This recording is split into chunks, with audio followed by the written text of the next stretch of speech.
अभी मैं सरफराज खान का रिकॉर्ड देख रहा था फर्स्ट क्लास का 65 का एवरेज ओवरऑल, और लास्ट 5 इयर्स में उनका एवरेज है 117। आखिरी 3 अगर फर्स्ट क्लास मैच देखिए हम लोग उनके 92 वर्सेस इंग्लैंड लायंस, फिर 42 और 43। इन सब के बावजूद, इस एवरेज के बावजूद, इस परफॉर्मेंस के बावजूद लोग बोलते थे उनका वेट ज़्यादा है इसलिए उनको सिलेक्ट नहीं किया जा रहा है। 17 किलो भाई ने वेट भी कम कर लिया था पिछले आईपीएल में जब उनको नहीं किसी टीम ने सिलेक्ट किया था। 2 महीने क्या यूटिलाइज करे फिटनेस पे। और अभी इंडिया एक स्क्वाड, इंडिया की तो बात नहीं कर रहा हूँ, इंडिया से जो ड्रॉप हो चुके उसमें बाद में आएंगे, इंडिया एक ही स्क्वाड में भी उनको अब जगह नहीं मिली है। जो साउथ अफ्रीका ए के अगेंस्ट सीरीज होने वाली साउथ अफ्रीका के अगेंस्ट, इंडिया ए में भी आप उनको डिजर्विंग नहीं समझते हैं। जिस टीम में आयुष मात्रे, रजत पाटीदार, आपके देवदत्त पडिक्कल, ये सारे प्लेयर्स को टीम में सिलेक्ट किया गया है, लेकिन सरफराज खान को बोला गया कि नहीं भैया आप रणजी ट्रॉफी खेलिए। अब कुछ लोगों को लग रहा हो कि नहीं, रणजी ट्रॉफी में रेड बॉल क्रिकेट ज़्यादा फोकस करवाने के लिए उनको करा जा रहा है कि भैया वही खेलें वो। तो भाई इंडिया ए स्क्वाड क्या होती है? इंडिया ए स्क्वाड वो होती है जो आगे जाके हिंदुस्तान के लिए खेलेंगे, जो प्रोस्पेक्ट होते हैं, जो इमीडिएट इंडिया के लिए खेलते हैं लोग। तो या तो आपने सरफराज खान को मान लिया है कि अभी इंडिया नहीं खेलेगा।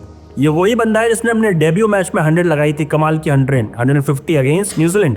उसके बाद भले वो सीरीज में इतना नहीं चले तो कौन चलाता भाई, सब फ्लॉप हुए थे और ज़्यादा मौके नहीं मिले थे उनको। फिर ऑस्ट्रेलिया लेके गए, वहाँ बैठा ले रखा।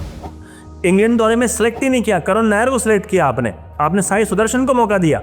मतलब आप ये देखो, और फिर क्या बोला गया, एक्सपीरियंस चाहिए है और सरफराज की वो फिटनेस नहीं है, सरफराज के पास वो शायद टैलेंट नहीं है वैसे पिचों में खेलना, इंडिया वाले मैचेस में शायद उनको खिलाया जाएगा। ये सब बातें उस ज़माने में करी जा रही थी कि सिलेक्टर्स की तरफ से ये फीडबैक आ रहा है टीम मैनेजमेंट की तरफ से कि ये इंडिया में इसको चांस देंगे। अब इंडिया में भी सीरीज़ जो हो रही है, जो होने वाली वेस्ट इंडीज़ वाली सीरीज़ में मौका नहीं मिला। अब ऑब्वियसली तो फिटनेस का थोड़ा इशू था, वो भी अब सॉर्ट हो गया है।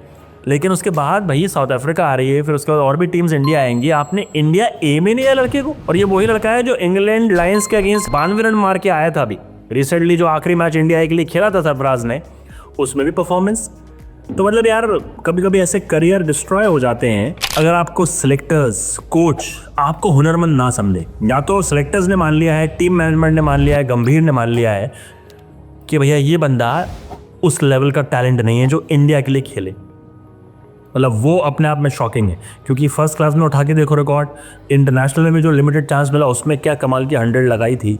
फ्लॉप सब होते हैं, लेकिन कोई 15 टेस्ट मैच नहीं खेले उसके बाद सरफराज ने, 2-3 टेस्ट मैच उसके बाद खेले, उसमें वो फ्लॉप हुआ था सिर्फ, उसका आपने उन्हें कोई मौका ही नहीं दिया।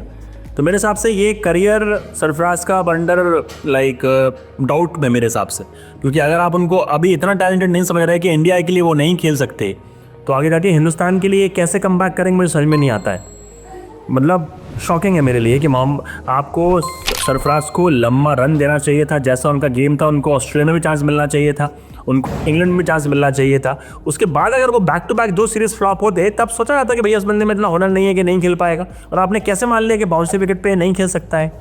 तो ये सारी चीज़ें, और फिर एक कॉन्ट्रोवर्सी भी आई थी। मुझे लग रहा है कि इन सब चीज़ों को इससे इतर आई थिंक जो ड्रेसिंग रूम लीक वाले कॉन्वर्सेशन थे ना, बोला था कि सरफराज ने किया, कुछ और बात लग रही है टैलेंट के अलावा, कि ऐसा कुछ टीम नाराज़ है, टीम में कोई इंपॉर्टेंट लोग नाराज़ हैं, मैनेजमेंट कोई नाराज़ है जिस वजह से सरफराज को मौका नहीं मिल रहा।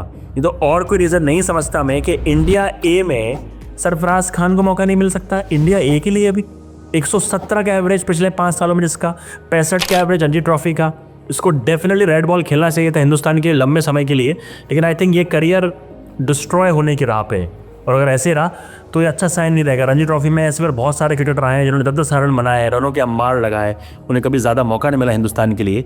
फिर आप सरफराज का भी वो एग्जाम्पल दे रहे हो। और मैं नहीं चाहता कि सरफराज 10 साल बाद 15 साल बाद किसी पॉडकास्ट में बैठ के बोले यार मेरे साथ ये हुआ, मेरे साथ वो हुआ। होपफुली इन्हें मौका मिले, क्योंकि टैलेंट है, इनको मौका बिल्कुल मिलना चाहिए यार। ये गलती हो गई, लेकिन आगे होपफुली टीम में आए। फिटनेस देखो लड़की, ये परफॉर्मेंस देखो यार, क्या करे अब सरफराज खान यार, आप बताइए।